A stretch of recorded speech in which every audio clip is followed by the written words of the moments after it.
The more information that we have about the way that these people speak, the things that radicalise them, the way that the discussions they have online that radicalise them and seem to get them worked up, and be able to map that against his offline activity and behaviour, the more that we have detailed information like we've provided now and we'll continue to provide, the better we are able to identify a way of being able to detect them. Welcome to the Research and Reason podcast. Join us as we discuss the latest research, news and opinion from arts academics at the University of Auckland. Kia ora koutou, ko Julianne Evans aho. I'm Julianne Evans, the Media Advisor for the Faculty of Arts, and I'm talking today to Dr. Chris Wilson, a Senior Lecturer in Politics and International Relations, the Director of the Master of Conflict and Terrorism Studies program here in the faculty, and the co-founder and director of Hate and Extremism Insights Aotearoa. Tēnā koe, Chris. Thank you for coming in. Kia ora, Julianne. Thanks for having me. Now, you have some recent research out on Brenton Tarrant, the man who attacked 2 mosques in Christchurch in 2019, killing 51 people and injuring 40 more. It's an event that the then Prime Minister Jacinda Ardern called one of New Zealand's darkest days. It was the deadliest in our modern history and probably one of the worst white nationalist attacks globally, and so very, very significant. You looked into Tarrant's online posting ahead of the attack, and you identified the fact that he'd been posting publicly for 5 years before the atrocity. How did you go about doing that? Because, he posted anonymously, obviously, so wouldn't it have been like looking for a needle in a haystack? Yeah, it was, but we have the benefit of hindsight. So now it's 5 years after the attack. We've just seen the 5th anniversary.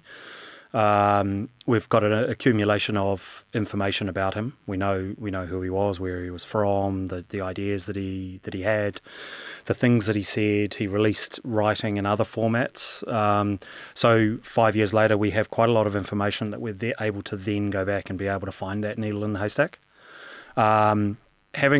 Having said that, there was, and I'll talk a little bit about how we found him and the things that we used to identify him. Having said that, the needle was sitting pretty much at the top of the haystack, I would say, if we're going to use that kind of that metaphor.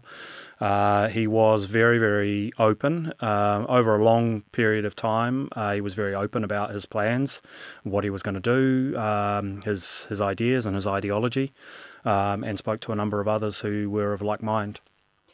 Did he speak online, you mean, or in person, or? So this was online. We know that he'd been speaking online, and so there's been a Royal Commission of Inquiry into the attacks in Christchurch. That was 2020, wasn't it? 2020 released a very large 180-page report, which is probably our main source of information about him and the radicalisation, well, until now, the radicalisation process of how he got to where he got to. And that was based on interviews, his manifesto that he released at the time of the attack, and other information, just talking to security agencies, police, and so on, and other pretty much all government agencies to see what was known about him.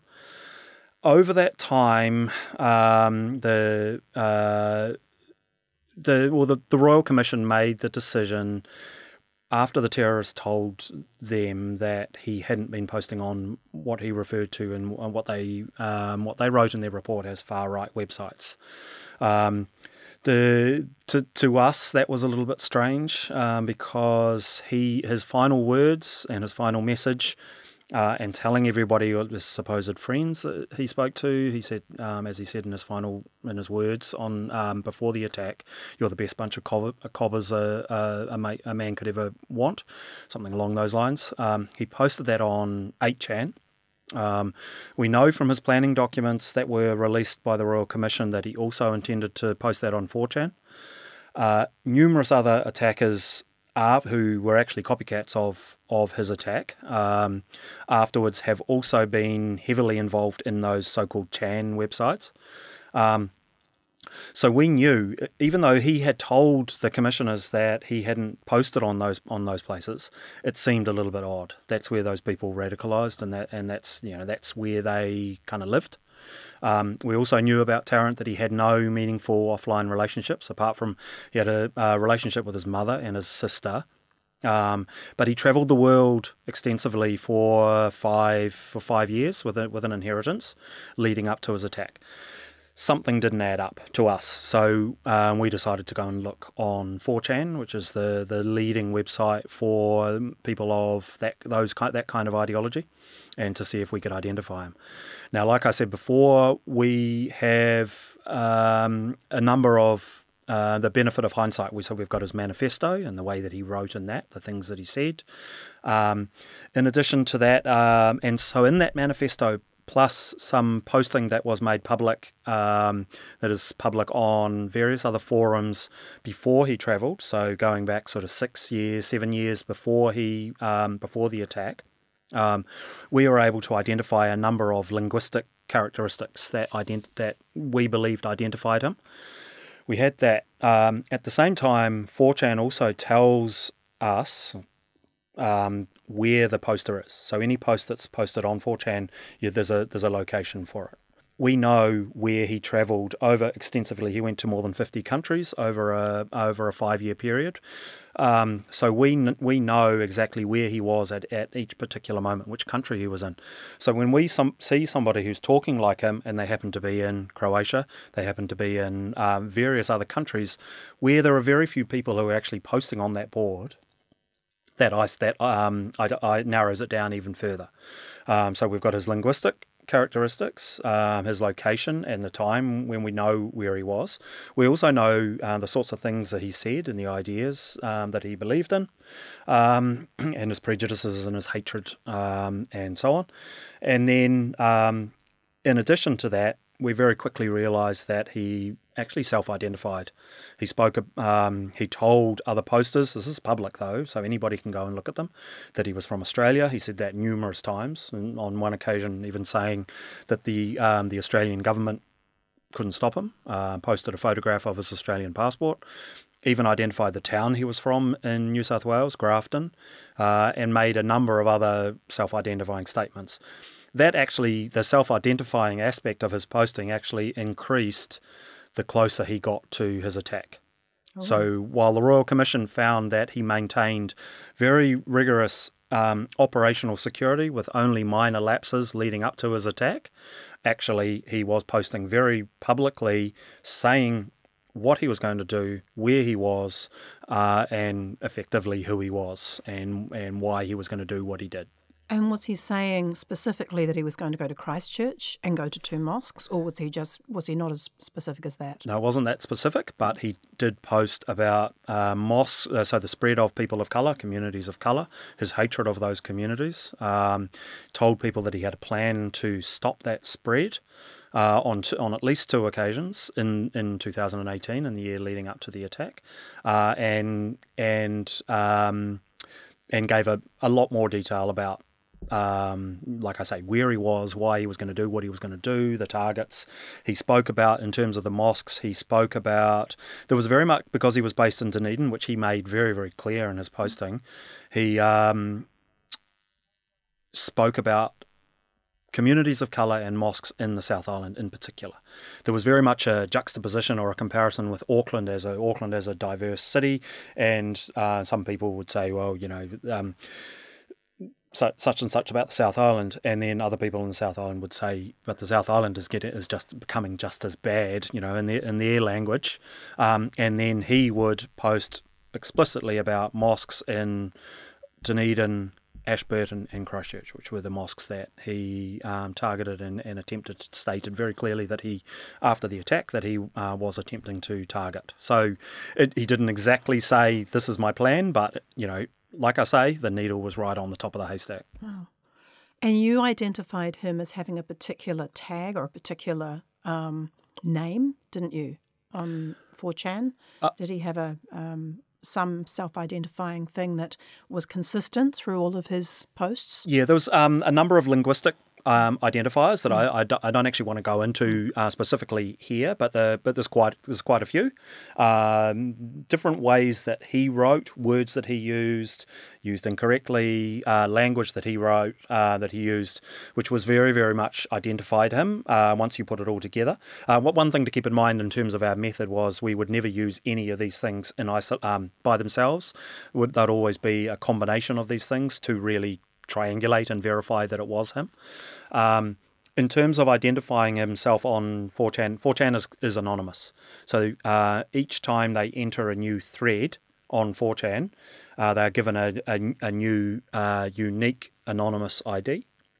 So nobody is identified in terms of, so everybody's anonymous and almost impossible to identify unless they happen to be a terrorist, and then you have a whole lot of other information that you're then able to go back in the way that I was talking about before. And you're talking about we, as in there must be more than one of you doing all this. So the rest of your team, be interesting to know who they were and how you went about this process, because it must have been a lot of combing through documents, and I'm guessing AI as well helping you. And how did you go about it? Yep. So there was three other researchers who you can listeners can sit and can look on the conversation to see who they are. They're all graduates or current students of the Master of Conflict and Terrorism Studies, all very, very really good students and heavily engaged and with a kind of real great knowledge of this phenomenon, and know the literature and know where to look and what to look for, and also to be able to analyse what we're seeing. I mean, that was one of the key things as well, is that we weren't just identifying him, but we were identifying the way the community works, the actual online community works to radicalise people like him. So we had a sense at the end of last year that we were going to be able to identify him, that we had this method. And so then I applied for University of Auckland ethics approval to conduct this research, which was granted in early to mid-January. And then our research began at that point. So we spent a couple of months, 4 of us, scouring 4chan, using these different methods to triangulate these different pieces of evidence to identify Tarrant. But it was pretty much a manual process, built on like a kind of a developing body of accumulating knowledge about the way he wrote and where he wrote and when he wrote and so on. So it was not able to use AI at this stage, but also we're also using forensic linguistics methodologies to be able to identify his language and to be able to identify that it's him. Was there a eureka moment, a moment where you just thought, yes, that's him, this is what he's doing, or did you just slowly build up this picture, or was there a moment when you thought, yes, we've got it, we can follow him now, we know what he's up to? It came pretty soon, really. We found, and we've mentioned these threads in the conversation pieces, but there are a number of, let's just say half a dozen really, really important threads in which he talks about his plans, in which he talks about why he wants to do what he's going to do. And this goes all the way back to 2015, which is far earlier than the Royal Commission had recognised. He radicalised and his ideas were set in place by mid-2015, around the time of the Dylan Roof attack in Charleston. So when we found threads like that, which occurred pretty early after we started our research, after we received ethics approval, they were eureka moments that, we were, astounded is putting it pretty mildly, that what we had found, how much information we were getting from it, and also that it hadn't been found previously, including by a Royal Commission and other quite extensive and expensive inquiries into what had happened. We were like a small unfunded university research team that was able to find this. So there were quite a few moments where we felt, pretty astounded and surprised. From there, that's been. I mean, we're still finding information, to be honest. So it's ongoing, and it has been kind of a cascade, if you like, of information, because the more you find and the more you are able to identify that's the way he speaks and the other things he says and so on, then it leads to more. So we have hundreds and hundreds of posts that are written by him. We're actually also being incredibly rigorous and strict with ourselves. So we are excluding a fair amount of stuff that we believe is him, but to be academically rigorous, we are excluding those because they just haven't got enough of those different indicators, i.e. they might have the linguistic characteristics and they might be in the right place, but that's all. So we need at least sort of 3-4 of the indicators put together, and then we are sure. Well, we're sure anyway, but then we believe it meets our threshold and we include it in our analysis. Do you think that if anybody in Australia, in New Zealand, anyone in the government, anyone in security had found this stuff out earlier, that they could have prevented that attack, or do you think it's too big a call to make? If they had found it before, if they'd spotted it before the attack, yes. If it was identified, which is incredibly difficult, because, like I say, we're operating with hindsight. At the time, there's a lot of people who speak like this online, so it's really difficult for the security agencies to identify which is the person who actually is, because the attack hasn't happened at that point. So it's really difficult to identify which is the person who's going to go on and commit it. But like I say, said earlier, the way he spoke quite concretely about having a plan, and identified his location. Also, at the same time, this happened to be an individual who had travelled to places like North Korea, had travelled very extensively, while he was in those countries, had posted about committing ethnic cleansing against Muslims, and the need for violence in places of significance like places of worship. And at the same time, this person had been buying automatic weapons, numerous automatic weapons in New Zealand.